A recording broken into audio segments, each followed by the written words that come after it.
नमस्कार, सुबह के 9 बजने को हुए हैं और वक्त हो चला है 9 की 9 खबर का। मैं हूं शुभी मिश्रा आपके साथ। चलिए करते हैं बुलेटिन की शुरुआत और सबसे पहले जहानाबाद से आपको बड़ी खबर बता दें, जहां सदर अस्पताल लाई गई लड़की बेहोशी की अवस्था में उसे अस्पताल पहुंचाया गया। फिलहाल लड़की को पीएमसीएच रेफर किया गया।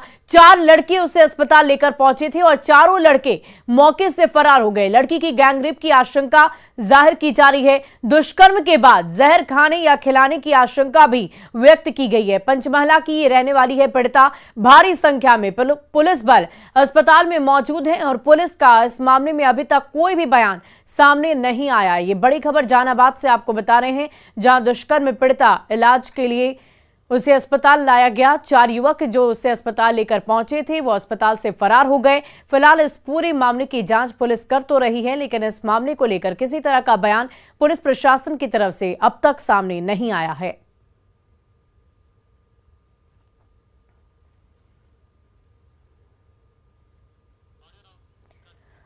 और देखिए अगली खबर आपको गोपालगंज से बता दें, जहां उपचुनाव से पहले अपराधियों ने डॉक्टर और कारोबारी से रंगदारी मांगकर दहशत फैला दी है। दरअसल जेल में बंद गैंगस्टर विशाल सिंह के नाम पर रंगदारी मांगी जा रही और रंगदारी नहीं देने पर अंजाम भुगतने तक की धमकी दी जा रही है। गैंगस्टर विशाल सिंह के नाम से पहले स्वास्थ्य विभाग के डॉक्टर रजनीश ठाकुर से 5 लाख की रंगदारी मांगी गई और फिर नगर थाने का चंद्र गोकुल रोड के पेंट कारोबारी राजीव कुमार से 10 लाख की रंगदारी मांगकर सनसनी फैला दी। डॉक्टर और कारोबारी दोनों ने नगर थाने में प्राथमिकी दर्ज कराई। वहीं सदर एसडीपीओ ने बताया कि डॉक्टर और कारोबारी दोनों को सुरक्षा गार्ड मुहैया करा दी गई है। साथ ही अपराधियों की पहचान कर उनकी गिरफ्तारी के लिए पुलिस टीम लगातार छापेमारी कर रही। थाने में इन्फॉर्म कर दिया है। इंटरनेट से कॉल आ रहा है, बार बार नंबर बदल जाता है और ऐसा कोई वो कॉल जो होता है कि वो पता नहीं चल पा रहा है कि हाँ कोई एक पर्टिकुलर जो होता है कि मोबाइल से किया जा रहा है, वो इंटरनेट कॉल है। उससे रंगदारी मांगी जा रही है। 5 लाख के आसपास का रंगदारी मांगा गया है। इसमें पुलिस कर तो डॉक्टर रजनीश हैं, एक राजीव व्यवसायी हैं और नगर थाना में जो भी मांगने वाले हैं उनके विरुद्ध प्राथमिकी दर्ज की गई है और सुरक्षा के जो उपलब्ध साधन हैं उनको मुहैया करा दिया गया है, जिनसे रंगदारी मांगी गई है और जल्द ही रंगदारी मांगने वाले का नाम भी सामने आ गया है। अपराधी पहचाने जा चुके हैं। और अगली खबर मुंगेर से, जहां अपराधियों ने एक 8 साल के लड़के का अपहरण कर लिया और 5 लाख रुपए की फिरौती की मांग की है। मुफस्सिल थाना क्षेत्र के आदर्श ग्राम टीका रामपुर बुद्ध नंबर टोला के सुजीत कुमार सिंह का आरोप है कि पड़ोसी ने ही उनके बेटे को अगवा कर लिया। सुजीत कुमार का आरोप है कि राम प्रवेश सिंह, रंजीत सिंह और अजय सिंह ने रात को उनके घर पर हमला बोल दिया और 8 साल के सोनू को अपने साथ लेकर चले गए। अब ये लोग बच्चे को वापस करने के बदले पैसे की मांग कर रहे हैं। एसपी के निर्देश पर मुफस्सिल थाना में सुजीत कुमार के अपहरण का आवेदन दिया गया। फिलहाल पुलिस इस पूरे मामले की जांच में जुटी हुई है। पत्नी यहाँ पे था, इसको मारपीट किया और मेरा लड़का को ले गया। बोला कि 5 लाख रुपया देगा तो रिटर्न करेंगे, नहीं तो उसका लाश तुम्हारे वापस करेंगे। कितनी वर्ष? क्या नाम है? सोनू कुमार। उसमें पहले राम प्रवेश सिंह है, उसके बाद रंजीत सिंह है, रितेश सिंह है, अजय सिंह है। उसमें और व्यक्ति था, वो चिन्ह नहीं पाया। पहले से भी कुछ पुराना दुश्मनी था, उसके वजह से सब कर रहा था। और देखिए इसी बीच बड़ी खबर आपको बेगूसराय से बता दें, जहां एक पिता ने अपनी बेटी पर चाकू से हमला कर उसे जख्मी कर दिया है। घटना नगर थाना क्षेत्र मुंगेरीगंज मोहल्ले की बताई जा रही। पीड़िता ने पिता पर शराब के नशे में हमला करने का आरोप लगाया। फिलहाल घायल महिला का इलाज सदर अस्पताल में चल रहा। महिला के भाई अक्षय कुमार ने आरोप लगाया कि उसकी बहन की शादी 2 साल पहले ही हुई थी, लेकिन पारिवारिक कलह की वजह से ससुराल में वो नहीं रहती है। पिता नशे में बार बार घर में मारपीट की घटना को अंजाम देते हैं। फिलहाल पीड़ित ने नगर थाने में अपने पिता के खिलाफ शिकायत दर्ज करा ली है।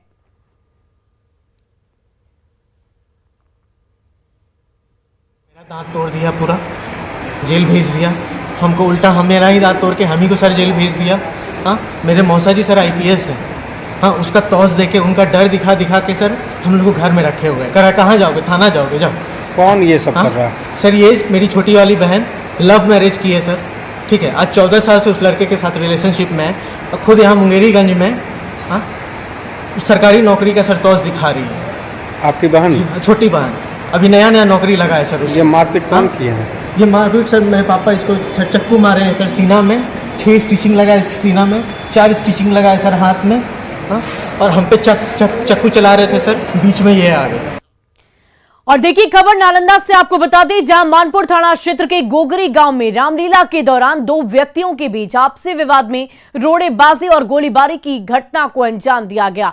इस दौरान एक व्यक्ति को गोली लग गई, जिसे इलाज के लिए सदर अस्पताल बिहार शरीफ में भर्ती कराया गया है। इधर घटना की सूचना मिलते ही पुलिस इस पूरे मामले की जांच में जुट गई है। तो ये बड़ी खबर आपको बता रहे हैं, जहां रामलीला के दौरान आपसी विवाद हुआ और इस विवाद के दौरान एक युवक को गोली लग गई है, जिसे अस्पताल में भर्ती कराया गया। आपसी विवाद में ये गोलीबारी की घटना को अंजाम दिया गया है।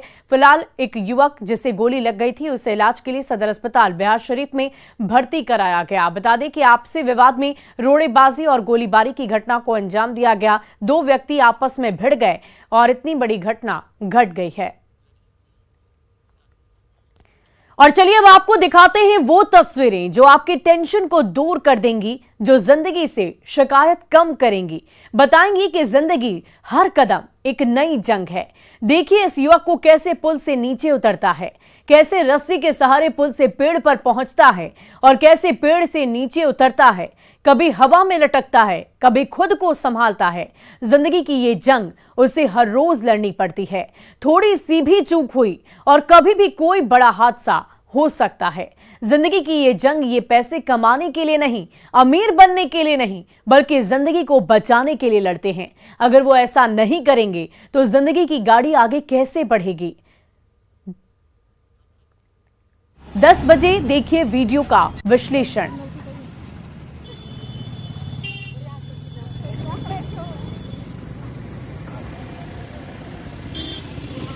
तो ये तस्वीरें आप देख पा रहे होंगे, रस्सी के सहारे ये बच्चा लटकता है और उसके बाद हवा में झूलता हुआ ये बच्चा भी आपको नजर आ रहा होगा।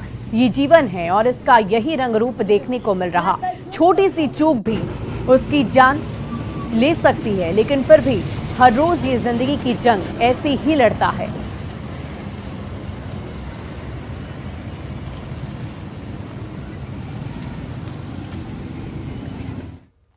और देखिए धनबाद में कोयला और लोहे के साथ ही मवेशियों की भी तस्करी लगातार की जा रही है। वहीं इस अवैध कारोबार में पुलिस पर मिली भगत के आरोप भी लग रहे हैं। ग्रामीणों ने गौ तस्करी के संदेह में सोनारडी फाटक के पास से 6 गाड़ियों को पकड़ा, जिसमें 30 से अधिक गाय और बछड़े लोड थे। वहीं 12 से अधिक मवेशी लदी गाड़ी मौके से भाग निकली। गाड़ियों को जब्त करने के बाद धर्माबांध थाने को इसकी पूरी जानकारी दी गई। इस दौरान लोगों ने सड़क पर उतरकर आरोपी गौ तस्करों पर कार्रवाई की मांग कर थाने पर मिली भगत का आरोप लगाते हुए जमकर हंगामा किया। फिलहाल पुलिस गाड़ी जब्त कर आगे की कार्रवाई में जुट गई है।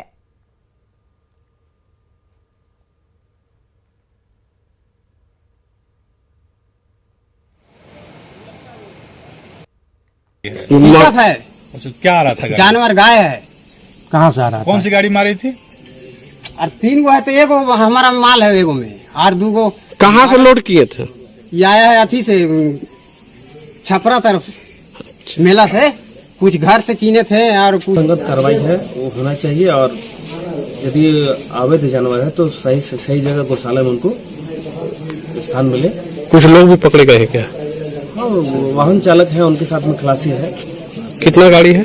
गाड़ी 6 का संख्या में। और मवेशी बच्चे कितने होंगे? कुल मिला के 3 दर्जन का पेपर 2 प्रस्तुत किए हैं, बाकी प्रोवाइड नहीं किए हैं। 2 बंदा है वो प्रोवाइड किया है, बाकी 4 बंदे तो प्रोवाइड नहीं किए। सारा डॉक्यूमेंट है ना, 4 गाड़ी के 2 गाड़ी का मिला है, लेकिन उसका जांचों उपरांत देखते हैं क्या करना है। जांचों उपरांत अगर सही पाया जाता है तो छोड़ा जाएगा।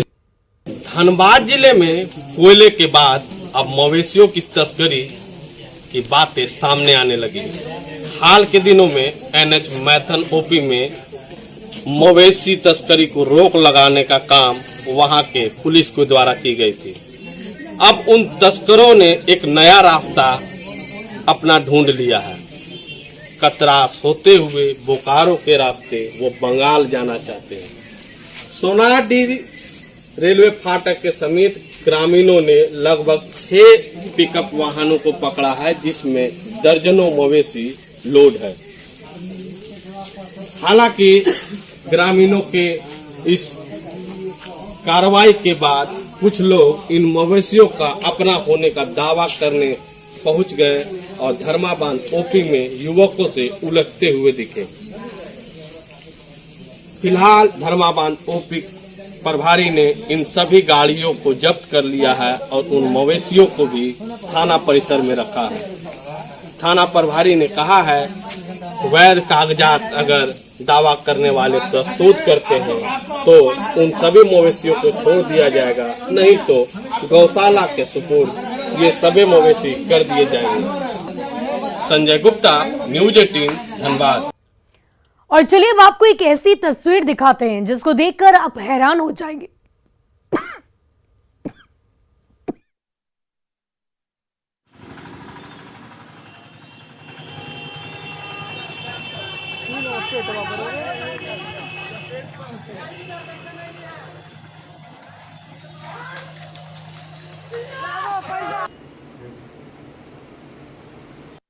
उठाते उठाते मतलब लेवल बढ़ते गया, आज तक ले मतलब 50 केजी तक उठा के कुछ दूर चल सकते हैं।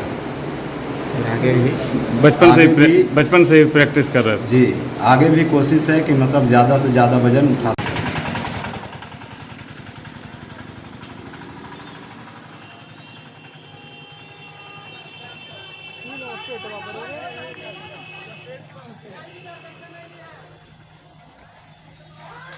और अब आपको ये ऐसी तस्वीर दिखा रहे हैं जिसे देखकर आप भी हैरान हो जाएंगे। तस्वीर नालंदा के सिलाव की है।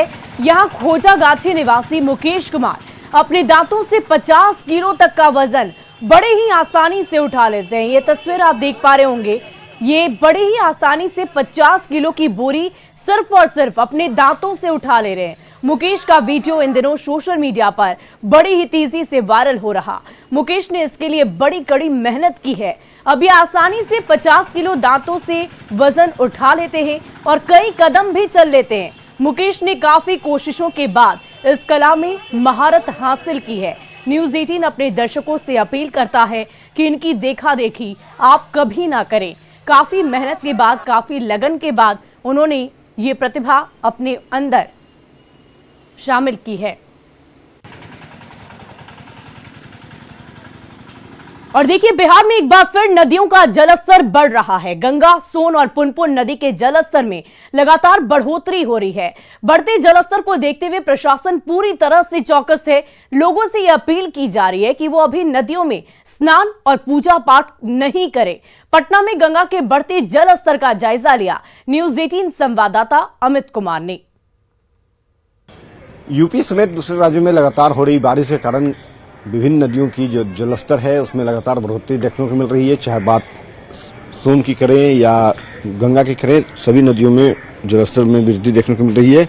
इस वक्त गांधी घाट की तस्वीर मैं दिखा रहा हूं। यहाँ देख सकते हैं कि जिससे पानी मापने को लेकर मीटर लगाया गया है। उसमें जो तस्वीर नजर आ रही है कि तकरीबन 8.5 मीटर जो है जलस्तर बढ़ चुका है।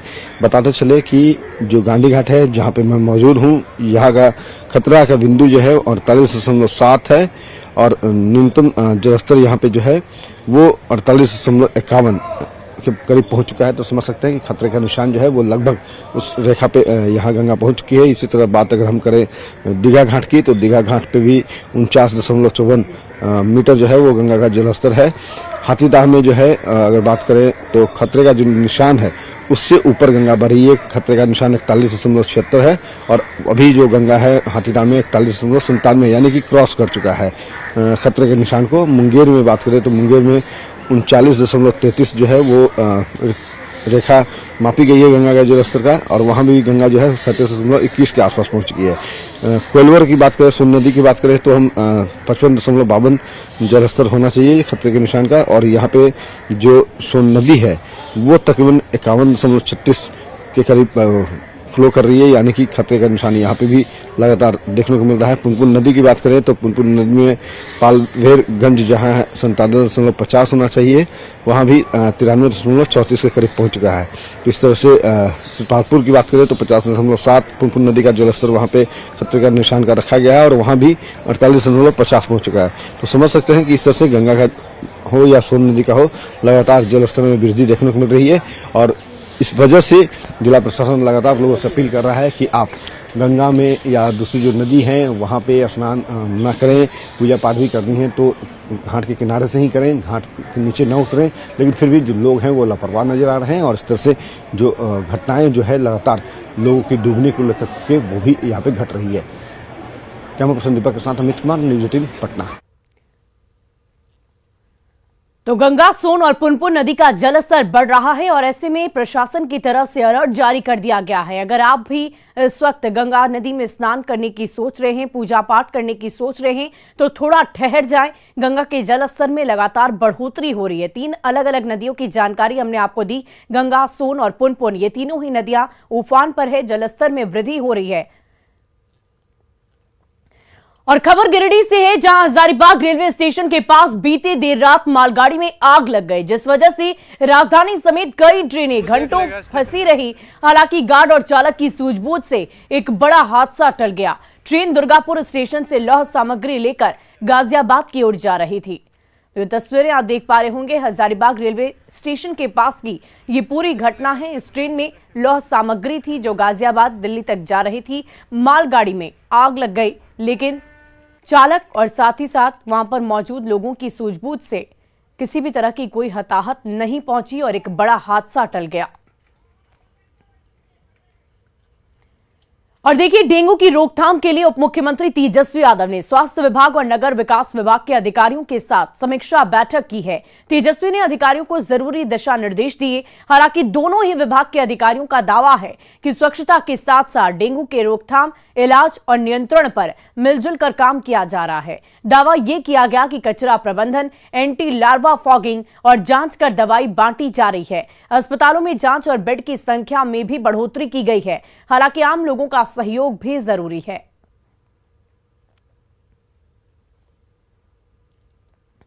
वहीं राज्य के स्वास्थ्य मंत्री तेजस्वी यादव ने एनएमसीएच का निरीक्षण किया। तेजस्वी ने एनएमसीएच की स्वास्थ्य व्यवस्थाओं का जायजा लिया और अस्पताल में भर्ती मरीजों के परिजनों से मुलाकात कर उनका हालचाल भी जाना।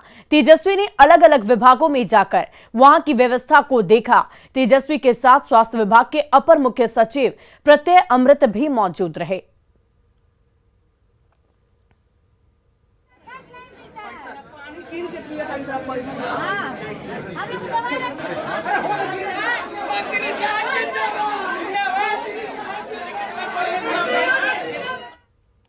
आज हम लोगों की बैठक हुई है डेंगू के लेकर के, और फिर अचानक से हमारे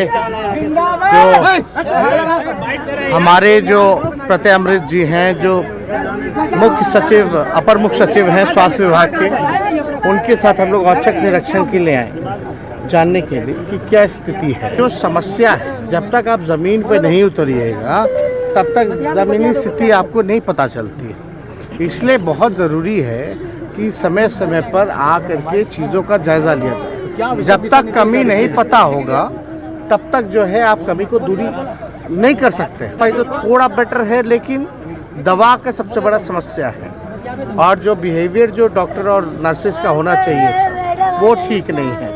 दवा लोगों को बाहर से लाना पड़ रहा है। इस पे हम लोग विशेष तौर पे इस बात को हम लोग बहस करेंगे। और देखिए, मुंगेर में डेंगू का कहर लगातार जारी है। वर्तमान में डेंगू मरीजों की संख्या 100 से ऊपर पहुंच चुकी है। हालांकि इस समस्या से निपटने के लिए निगम प्रशासन और स्वास्थ्य विभाग की ओर से प्रयास लगातार जारी है और डेंगू प्रभावित इलाकों में लगातार फॉगिंग कराई जा रही, वहीं ब्लीचिंग और चूना का छिड़काव भी किया जा रहा है। जिले में डेंगू की जो अब स्थिति हो गई है वो अब काफी भयानक स्थिति हो गई। अगर हम डेटा की बात कहें तो जिले में अभी जो है 37 डेंगू पॉजिटिव केस है तथा 54 मामलों का जो जांच है लीजा जांच के लिए पटना भेजा गया, तथा एक रिपोर्ट जो यहाँ पे जो जनरल जो सदर अस्पताल में जो किट से जांच होती है उसमें 100 से ज्यादा डेंगू पॉजिटिव केस पाए गए हैं, जिसको लेके निगम हो या स्वास्थ्य विभाग हो सभी उसको जल्द से जल्द खत्म करने में जुटे हुए हैं। आप देख सकते हैं कि मैं बता सकता हूं कि जो फॉगिंग है, फॉगिंग सुबह शाम जो है निगम हो या स्वास्थ्य विभाग का जो फॉगिंग मशीन है वो कई वार्डों में एक साथ 3 से 5 वार्डों में एक दिन में फॉगिंग करवाने में लगा है, ताकि जो डेंगू का जो कहर है वो शांत हो, लोगों को इससे जो है थोड़ी सी राहत मिले। साथ में फॉगिंग के जो इंचार्ज है हम उनसे जानेंगे कहाँ फॉगिंग की पूरा 145 वार्ड में होना है। अभी किला क्षेत्र में हो रहा है। अभी रायसर जाएंगे और वार्ड में 19 जाएंगे। वार्ड नंबर 18 क्या क्या कौन कौन केमिकल मिलाते हैं फॉगिंग में? वो फॉगिंग का एक केमिकल आता है मच्छर के लिए, वही मिलाते हैं। अच्छा, कितना उसका कितना क्वांटिटी कितना है वो दिया हुआ, उसका लेवल दिया हुआ है कि उतना ही देना है। अच्छा जी। क्या वो मात्रा सही में दिया जाता है कि उसमें कोई कमी होती है? जी नहीं, दिया जाता है। जब इतना प्रकोप बढ़ा हुआ है तो देंगे नहीं तो। अभी तक कितने वार्डों में या कितने कई जगह पे आप लोग फॉगिंग कर चुके हैं? अभी लगभग 10 से 12 वार्ड हो चुका है। हाँ जी। तो अब कितने मतलब कब तक ये कंप्लीट कर लेने की आप लोगों की बात? अभी ये स्थिति के अनुसार चलता ही रहेगा। जी जी। ठीक है। क्या नाम है आपका? विजय कुमार विजय। क्या है आप? सफाई फॉगिंग प्रभारी। फॉगिंग प्रभारी। ये जो निगम के जो फॉगिंग प्रभारी है उनका साफ है कि जो केमिकल है, जो दवाइयां है, दवाई मिला के जो फॉगिंग है वो कंटिन्यू अभी तक चालू रहेगा। जब तक डेंगू का एक भी मच्छर मर न जाए तब तक जो है निगम या स्वास्थ्य विभाग जो है वो फॉगिंग का जो सिलसिला है वो लगातार चलाता रहेगा प्रत्येक वार्ड में। अरुण शर्मा, न्यूज़ 18 मुंगेर। और मोकामा विधानसभा उपचुनाव के लिए आज एनडीए और महागठबंधन दोनों के उम्मीदवार नामांकन दाखिल करेंगे। महागठबंधन की ओर से आरजेडी उम्मीदवार नीलम देवी और एनडीए की ओर से बीजेपी उम्मीदवार सोनम देवी बाढ़ अनुमंडल कार्यालय में नामांकन दाखिल करेंगे। मोकामा विधानसभा उपचुनाव के लिए अब तक 3 लोगों ने नामांकन दाखिल कर लिया। आज नामांकन दाखिल करने की आखिरी तारीख है। इन दोनों के अलावा कई और कैंडिडेट भी आज नामांकन कर सकते हैं।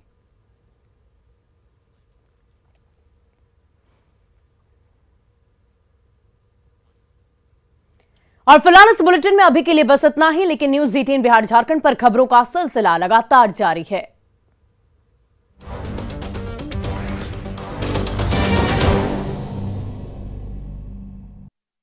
हेडलाइंस प्रेजेंटेड बाय पेट सफा